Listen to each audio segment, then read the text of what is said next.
I'm choosing a couple of pool noodles in both the smaller and larger sizes. I'm marking different lengths on each one using a long blade, then cutting them like a loaf of bread works really well. Grabbing some brown postal paper, I'm wrapping each pool noodle until completely covered, then trimming it off. With each wrapper I created, I'm ripping it into long freehand strips so I achieve jagged edges, then crushing them up with my hands so the paper is completely wrinkled. I'm pouring some Mod Podge into a bowl, painting it onto the pool noodle, then attaching the paper strips along the full length until completely covered. All the pool noodles are getting the same treatment. The ends of the pool noodles are also getting covered, then trimmed with scissors.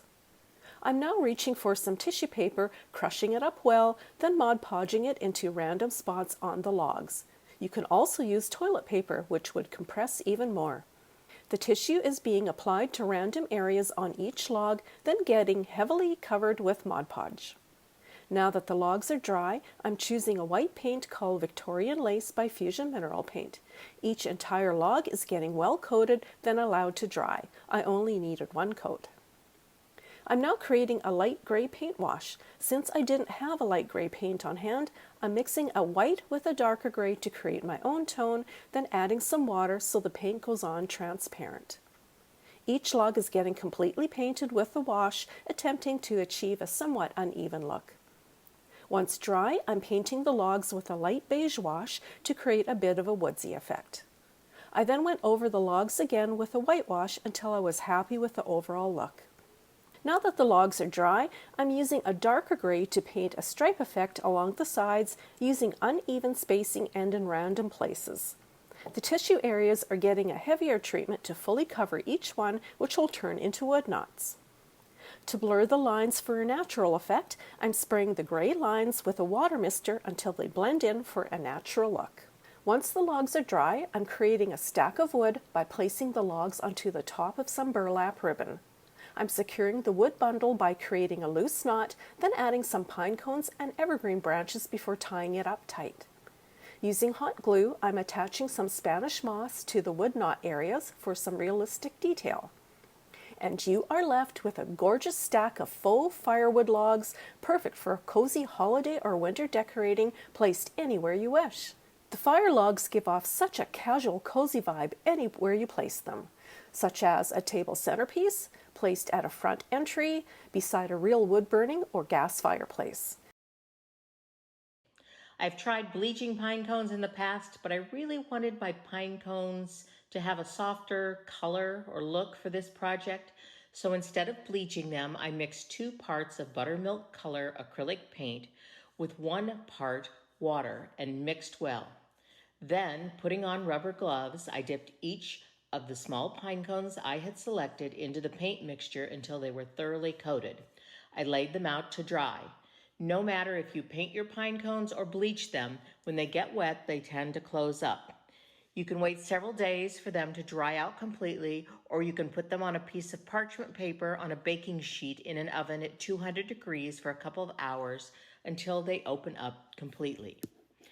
The next step was to get a white styrofoam cone. The one I selected was 15 inches tall. Pine cones are natural. No 2 are exactly alike or exactly the same size. You won't know how close you can get them together. For this reason, I suggest you begin at the top of your styrofoam cone. Using a generous amount of hot glue, I attached 1 pine cone to the very top of my cone. Next, I began adding the cones all around the styrofoam cone, working my way down. You'll want to use the hot glue on each pine cone and attach it to the styrofoam cone, and use hot glue to attach it to the cones next to it. Try to glue them as close to one another as possible. You're still going to have some open spaces where you can see the cone. That's why it is important to use a white cone, not a green one. When you have used most of your pine cones and you're happy with the size of your pine cone covered tree, simply turn it on its side and cut off the excess styrofoam. I bought this furniture foot at the Home Depot. You could stain it or paint it if you wanted. Just use your hot glue to attach your styrofoam cone to this base. Now you have to fill in those white spaces. You'll want to have reserved some cones for this. Take your excess pine cones and cut the tips out of them and use them to glue into the empty white spaces. For smaller spaces, cut some of the petals off of the cones and glue them down in the openings. There you have it, a beautiful natural pine cone tree ready to display all winter long. These look perfect in a farmhouse or Scandinavian decorating setting. You could even wrap them with tiny fairy lights if you wanted. I hope this inspires you to try making your own pine cone trees. You can make them in a variety of sizes. You could have a whole forest of them. Thanks for watching Home Talk, and see you next time. First thing I did was took a tomato cage. I cut up the top 2 rings and I'm just keeping the bottom 2 rings. What I'm going to do is take these 3 ends with a pipe cleaner and just secure them really well. I'm going to weave this up and in and out to make sure that those do not pop apart. We have our tomato cage and I've secured the top, and now I have my craft chicken wire, which I'm going to take and secure around the bottom here. I've taken some pipe cleaners and cut them into thirds, and I'm just going to start right here and attach them like so. And we're going to work our way all the way around attaching the chicken wire.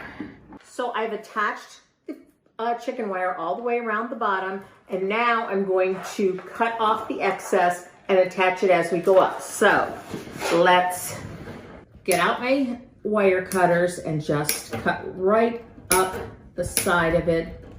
And we're going to use this extra on the top. Okay, I've pulled this all around here, and I'm going to now attach the edge. You don't want that hanging out there. Because this is the same size as down here, you're going to just like push it together, okay? So it's vaguely like a tree. And now we're going to take this part and add it to the top, although we will just need a little bit of it. And we have a tree shape. And we're going to secure all of this with more of our little pipe cleaners, and then we're going to start covering it. I picked up several of these garlands from the dollar store. These are a great base. And what we're going to do now is just wrap these around, and they have wire in them, so you can just use the wire that is in them to secure it, and then just start wrapping our whole tree. This is going to be our base, and then we can dress it up with some nicer, more expensive evergreens. So I'm just going to keep turning this around. When you get to the end, to one end, you're just going to take that little wire in there, right in there, pull it in, and hook it, and it will stay, okay? Well, now we're going to just keep adding as we go up.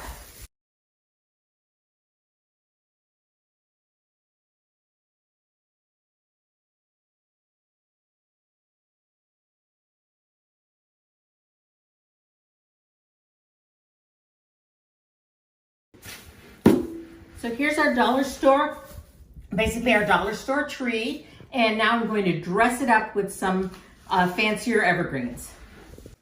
I've taken 5 of these stems and cut them apart into small pieces, and I'm just going to start down here at the bottom and just stick them right into the chicken wire. And they will hold pretty well. If you want this to be permanent, you're going to use it year after year, you can put some hot glue on them, and they will stick. So we're just going to keep adding these around just like we moved our little tree around before. And then as we go up, we're going to start going higher and put a second row, just like so.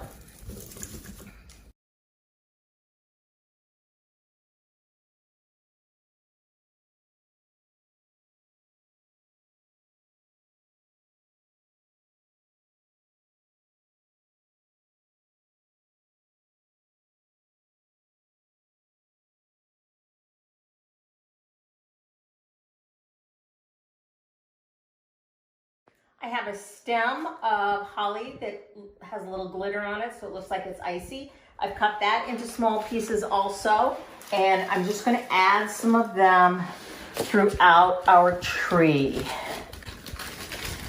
Now this was enough evergreen to do about 2/3 of the tree. The back is not done, but I'm probably going to use this on my mantle, or I'm going to use it in my tavern room on the bar. Nobody's going to be behind it, so I'm not really worried about it.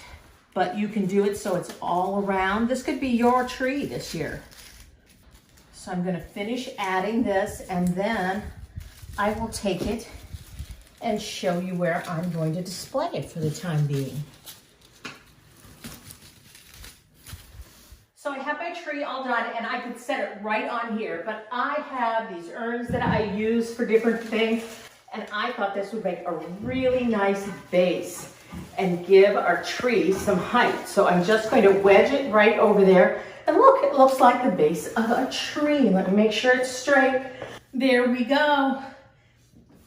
I'm all ready for Christmas. So I hope you like this project, and I look forward to seeing you again next time on Home Talk.